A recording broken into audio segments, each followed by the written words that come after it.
I just watched my father get arrested because he broke the 2-minute rule at a Board of Education meeting. This just shows that you resort to force at the first turn of conflict, and I'm appalled. So I don't trust you, I haven't, and I honestly don't feel safe around you people. Well, that is the 14-year-old daughter of New Hampshire parent William Bear. That 9th grader was addressing a school board meeting after watching her dad get arrested for speaking out against a book that he calls pornographic. And trust us, it is very explicit. Joining me now, William Bear. William, thank you for being here. And so we watched you get dragged out of this meeting in handcuffs. Listen, not to be too salacious, but I went to the book, I looked at the passage. There's really no question that it's extremely graphic and fit more for a 21-year-old than a 14-year-old. So you decide to get up and make your objections known. How did you wind up in cuffs? Basically, I exceeded their newly imposed 2-minute rule on speech. I mean, that's effectively what happened. How was it made clear to you that you could only speak for 2 minutes, and how long did you go? Oh, no, it was crystal clear. That was made clear in the beginning. The Sue Allen, I believe her name is the chair of the school board, and she went through a very detailed discussion in the beginning of how it's standard policy to basically, she said no questions, no answers. That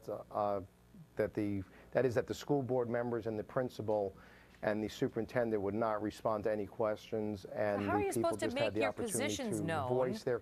How are you supposed to make your positions known if they only give you 2 minutes for a robust discussion of your objections? I don't know. I mean, it was obviously a problem for me. I mean, basically, they knew, and I was very clear. I had met with the principal prior to the meeting, and I made it very clear to him that my goal was to have somebody in that room read that text. I kind of figured, well, if my daughter has to read it and discuss it publicly, then I think the school board, made up of adults and the administration of the school, should have to do the same. And when I pressed the principal, Peter Sawyer, to read that, he basically, after talking about context and themes and things like that, and after I said, well, set the context and discuss the themes and put all the nuances there and read it at the meeting, read page 313 at the meeting, he finally said to me, and I quote, I don't feel comfortable reading it. And of course, my response in private to him was, well, then why should my daughter feel comfortable reading it, especially when it's being required that the state of New Hampshire and the school district of Guilford is mandating that she read this text.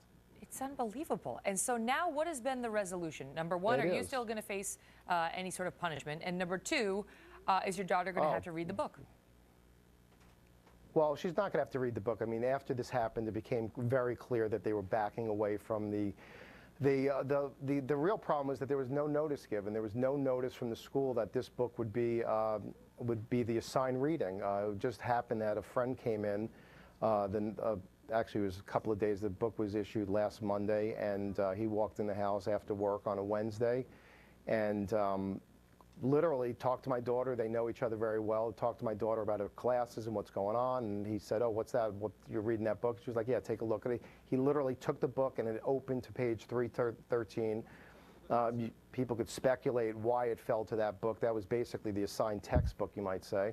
And he read it. I was sitting at the computer in the other room, basically doing, what I was doing. And I hear him, just these gasps coming out of him. No, it's jaw-dropping. I mean, I was wondering whether there was a prudish element here. And I mean, you look at it, and there's just no question that it's not appropriate for a 14-year-old. I mean, this is, you characterize it as something fitting for a 21-year-old. I'm 50, and I'm no prude, and I've never read anything like that in my life. Yeah. I mean, it is graphic. It is violent. It is arguably an instance of date rape.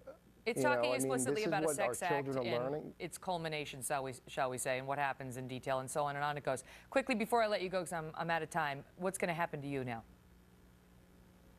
Well, I'm being prosecuted, I guess. I mean, I was charged with disorderly conduct, and I have some concerns about that, obviously, and I'm leaving my options open. I mean, I feel like my family's been violated. There was no notice given, and now basically they changed every policy. They admitted also that notice never went out. Effective notice never went out in the past, even though they said they'd turn over those documents. When I asked them for those documents, they said there are no documents, and they said that, oops, we made another mistake, and effectively notice has not gone out in past years. So there are some problems here, and We'll like I continue said, to follow it, Mr. Baer. I was charged with. We will continue to follow. Excuse We me? appreciate you coming on, and all the best to you. We'll follow the legal fight if indeed they pursue these crazy charges against you. All the best to you. That's okay. Thank you very much.